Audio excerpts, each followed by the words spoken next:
You class 6 SST. Today we are here to start a discussion over lengths of Earth, in which basically we have to understand that what are the different kind of realms, what we have to study, what content we have to discuss during the session. So basically, if I will tell it to you that I am not here just for a discussion over the lithosphere, hydrosphere, atmosphere,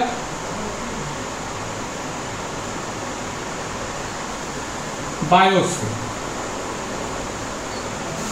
आज जो हम मूलतः इकट्ठा हुए हैं वह इसके लिए हुए हैं कि हम लिथोस्फेयर, हाइड्रोस्फेयर, एटमॉस्फेयर, बायोस्फीयर के विषय में विस्तार से समझें. So now I am in front of you to start the journey of this chapter from chapter point 1 lithosphere. Actually, in my previous day classes we discussed that what do we mean by lithosphere. Lithosphere is nothing. In one line fact we have to understand that in this portion we have to study about the outermost solid layer. outermost solid layer, एक line में इसको अगर outermost solid layer of earth कहा जाए तो गलत नहीं हो. और एक चीज तो तुमको पता है कि भाई इसके हिसाब से 29% जो है वो लैंड है एंड 71% क्या है, वाटर है. पृथ्वी पर जो संरचना है वह क्या है, यही है ना कि 21% जो है लैंड है और जो रिमेनिंग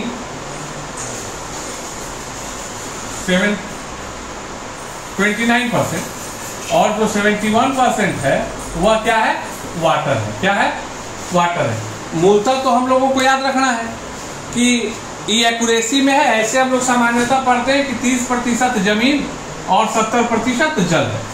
लेकिन for accuracy we have to understood and we have to rememberise that approx 71% area is covered with water on the surface of earth and 29% of area is in solid state means land. अब उसी पर जो है हमारे continent वगैरह है. तो basically हम लोगों को जो लिथोस्फेयर सेगमेंट है, उसमें मूलतः पढ़ना क्या है, कॉन्टिनेंट के बारे में पढ़ना. क्या है, क्या चीज के बारे में पढ़ना है, कॉन्टिनेंट के बारे में पढ़ना है.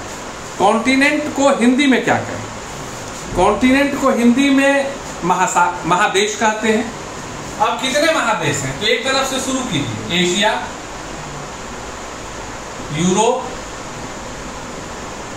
अफ्रीका, उत्तरी अमेरिका,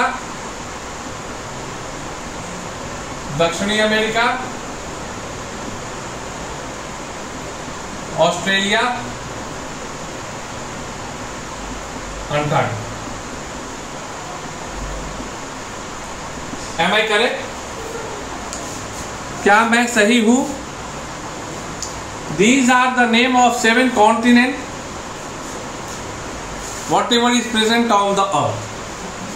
एशिया, यूरोप, एशिया के पीछे मतलब पश्चिम की तरफ यूरोप, एशिया से नीचे अफ्रीका, उसके पश्चिम उत्तरी अमेरिका, दक्षिणी अमेरिका, नीचे means southern hemisphere of the earth, Australia और ऑस्ट्रेलिया से नीचे अंटार्कटिका। क्रमवार है, आप लोगों को याद रहेगा।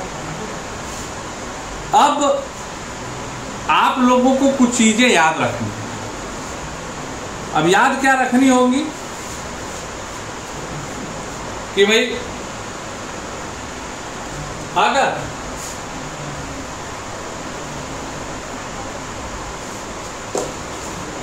इधर परसेंटेज लें, अब यह जो 29% था यह तो पृथ्वी के तुलना में था, या किस चीज के तुलना में था? पृथ्वी के तुलना में था कि ये जो है लैंड है और ये जो है वाटर है। लेकिन अब जो जमीन है, अब उसको मान लिया कि टोटल जमीन है, सही बात है, जिसपे ये सातों महादेश अवस्थित हैं। तो कौन सा महादेश कितने प्रतिशत भूभाग को रखता है? मतलब इस 29% में कितने भूभाग को नहीं, मतलब यह 29%, मतलब अब जो चर्चा हो रही है, अगर पृथ्वी को महादेश और महासागर दो भागों में बांट दिया गया तो ये अलग बात है कि अर्थ के तुलना में ये 29% और ये 71% है। लेकिन अब हम सिर्फ महादेश की बात कर रहे हैं, मतलब कुल भूमि जिस पर लोग बसे हुए हैं या जो कि जल से आच्छादित नहीं है, नॉट कवर्ड बाय वाटर है। We are here to discuss. तो याद रखना है कि सबसे बड़ा देश जो महादेश जो है वह एशिया है, जो 29.6% को रखता है। कितना को रखता है? 29.6% को रखता है। सेकंड पे अफ्रीका आता है जो 20.2% को रखता है। अफ्रीका कितना रखता है? 20.2% को रखता है। उसके बाद कौन आता है? उत्तरी अमेरिका आता है। उत्तरी अमेरिका कितना रखता है? 16.2% को रखता है। कितना रखता है? 16.2% को रखता है। उसके बाद दक्षिणी अमेरिका आता है, वह 11.8% को रखता है। कितना को रखता है? 11.8% को रखता है। उसके बाद अंटार्कटिका। अंटार्कटिका मतलब वह महादेश जिस पर आबादी है ही नहीं, एक्सिमोस खाली रहते हैं, पोलर बियर, पेंगुइन्स, यही सब शील, ये सब चीजें, जीव जंतु और ये रहते हैं।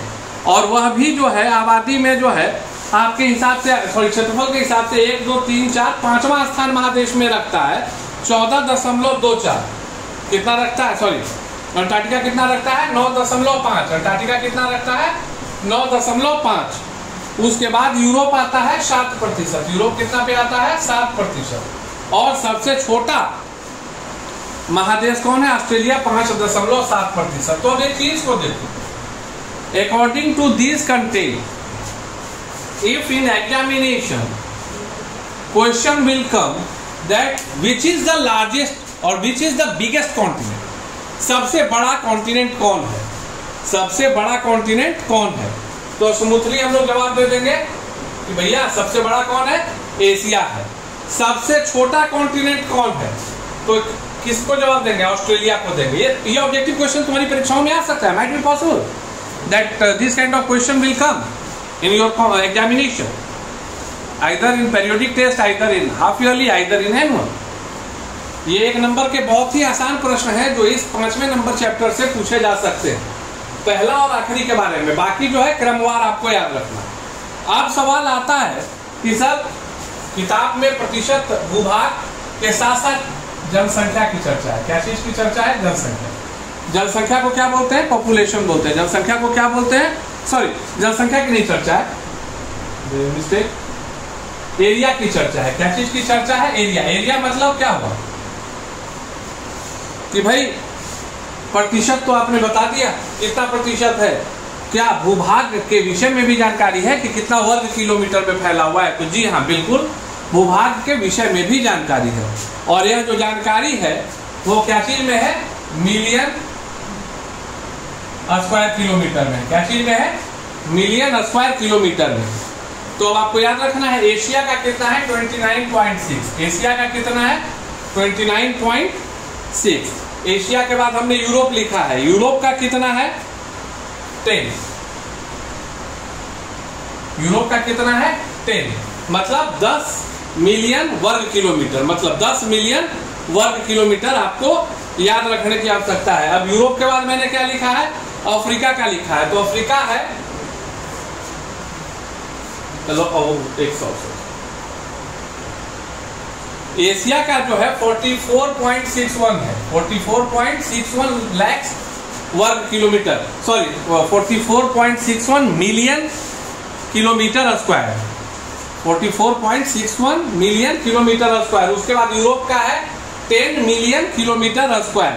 उसके बाद हम लोग नीचे में कौन आता है, अफ्रीका। अफ्रीका का कितना है 30.36 मिलियन, मतलब हर में यूनिट क्या है, मिलियन किलोमीटर स्क्वायर, समझे कि नहीं। उसी प्रकार से उत्तरी अमेरिका का क्या है 24.23 मिलियन किलोमीटर स्क्वायर। दक्षिणी अमेरिका का क्या है 17.81 मिलियन किलोमीटर स्क्वायर। ऑस्ट्रेलिया का क्या है आपका, ऑस्ट्रेलिया का 7.69 मिलियन किलोमीटर स्क्वायर। और अंटार्कटिका का आपका कितना है 14.24 million kilometre square. So actually in my first day of chapter 5 we have decided that we have to study about the 4 segments in this chapter: lithosphere, hydrosphere, atmosphere and biosphere, in which before moving toward the lithosphere it is necessary that what do we mean by lithosphere, and after getting the explanation of the lithosphere we divided the surface of the earth, which is having 21% of land, which 29% of land, which we have to study under lithosphere. Regarding water and all we have to study in hydrosphere and all. और अब उसके बाद जब जमीन के भूभाग की चर्चा आई, then definitely we have to study about the continent, and all of us knows very well that there are 7 continents in our world. These are the name of the continent, these are the percentage area of their land, and here is the area of land in million square kilometer. In next session we will move toward understanding the concept, or for having the discussion for Asia, afterward next North America, South America, like that we will study about each and every continent. Thank you, have a great day.